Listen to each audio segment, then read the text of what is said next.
What's up YouTube? Jeff back again today. Another very exciting Samsung video for you guys. Today, we're gonna be talking about the Pixel 8 Pro, which is not a Samsung phone, but of course, because this is primarily a Samsung specific channel, I'm gonna talk about the Pixel 8 Pro in the context of things that I would like to see done from the Pixel 8 Pro on the Galaxy S24 Ultra.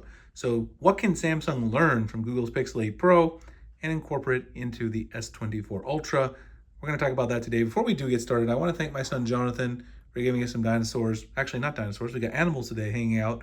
We got the giraffe. He's a little too tall. His neck goes off the video frame there. And we got the rhino over here. So we got a couple of safari animals hanging out.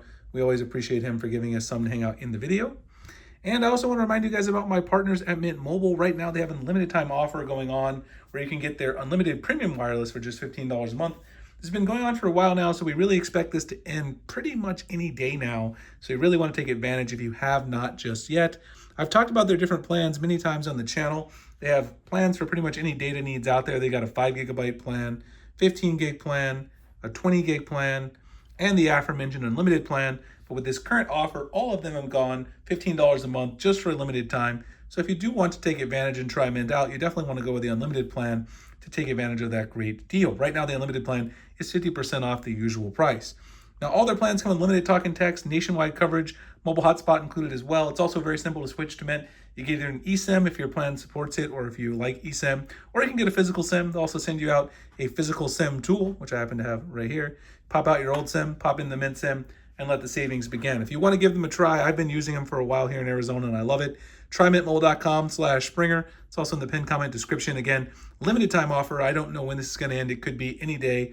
They've been doing it for a while, so I suspect it's going to end pretty soon. Try mintmobile.com/Springer to give them a try. Let me know how much you guys like it when you do in the comments below. And we do appreciate Mint for being partners with the channel. So let's talk Pixel 8 Pro. I've been using the Pixel 8 Pro now for almost a week. Actually, it's been like 6 days. And I gotta be honest with you, I really like this phone. If Samsung wasn't a thing and the S23 Ultra didn't exist, this would be my main phone. That's how good it is. I mean, I got a lot of phones. I got, the Motorola. I've got a Xiaomi phone. I've got iPhones. I've got a bunch of different phones. If Samsung wasn't a thing, this is the phone that I would be using as my daily driver. There's no doubt about it. And there's a lot of things from this phone that I think Samsung can learn for the S24 Ultra that can improve the overall experience. I talked about this in a previous video, but let me move the giraffe out of the way for a second. One of the things I love about the Pixel 8 Pro is the overall flat design and the matte glass back. So the S23 Ultra has this really boxy design, and it kind of is a sharp corner when you hold it without a case. Now, I use a case most of the time, but I definitely am going to be excited to see a flat display on the S24 Ultra, which we do know is coming. But I also know that Samsung is still sticking with the kind of more, this seems to happen every time I put the Pixel 8 Pro and the Samsung device together.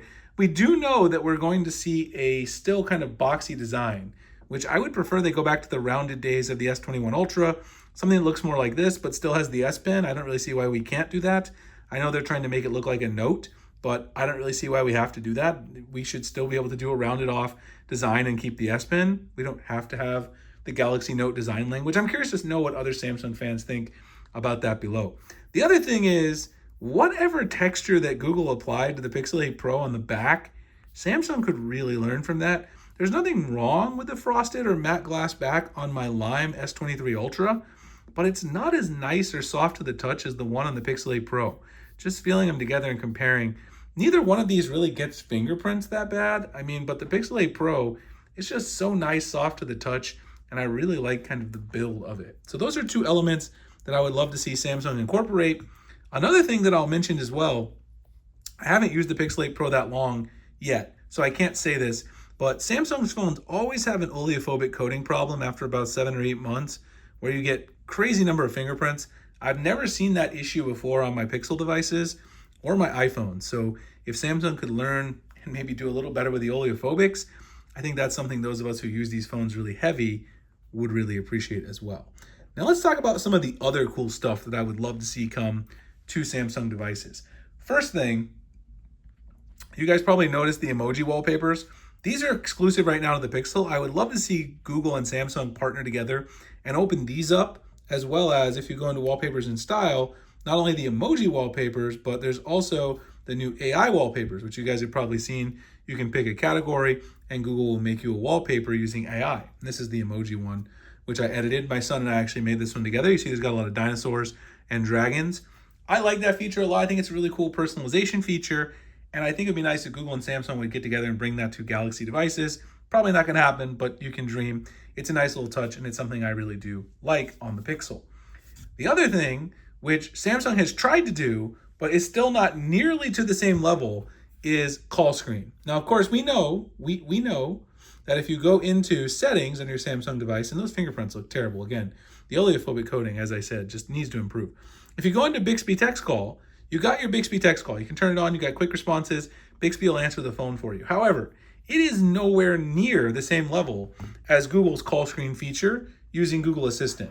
It's just so much better at actually going through the flow of the call. It can even place calls for you to schedule appointments and things.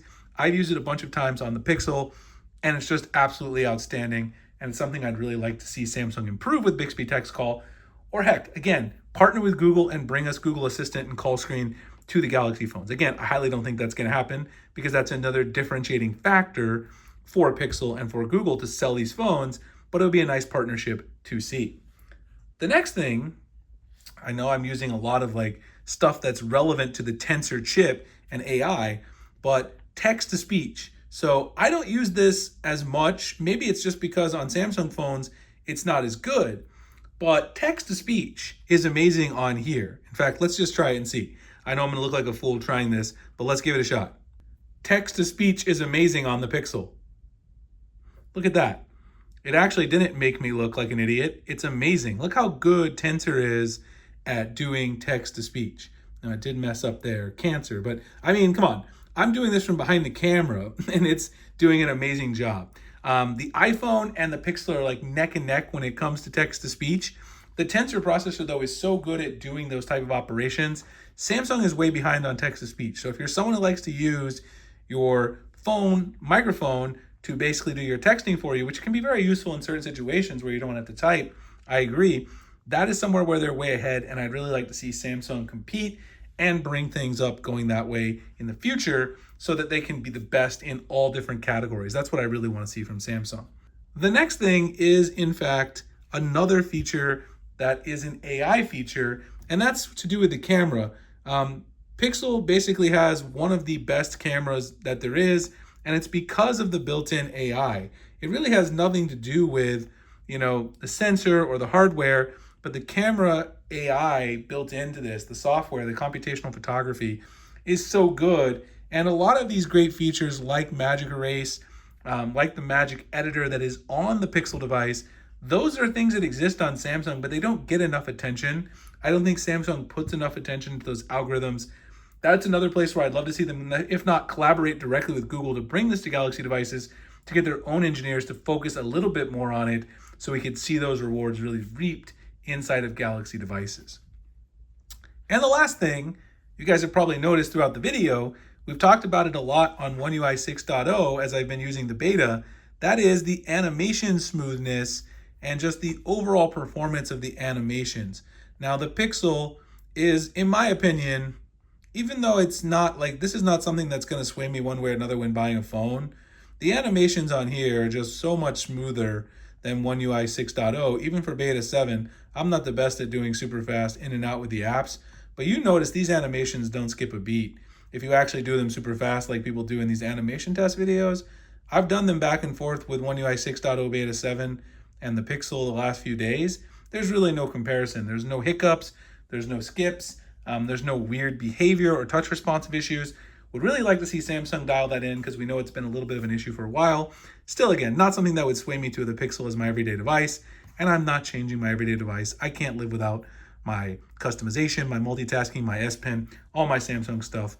But these are just some things I would love to see Samsung bring from the Pixel 8 Pro, lessons they can learn into the S24 Ultra. Anyway, I'd love to know what you guys think. Drop your comments below. What are you excited about for the S24 Ultra? Again, if you guys want to save some money on your wireless service, you can do so switching to my partners at Mint Mobile. Try mintmobile.com/Springer. Limited time offer, $15 a month for their premium unlimited wireless. We do appreciate Mint for being partners with the channel. Appreciate you guys for watching. I'll see you in the next one. Thanks a lot.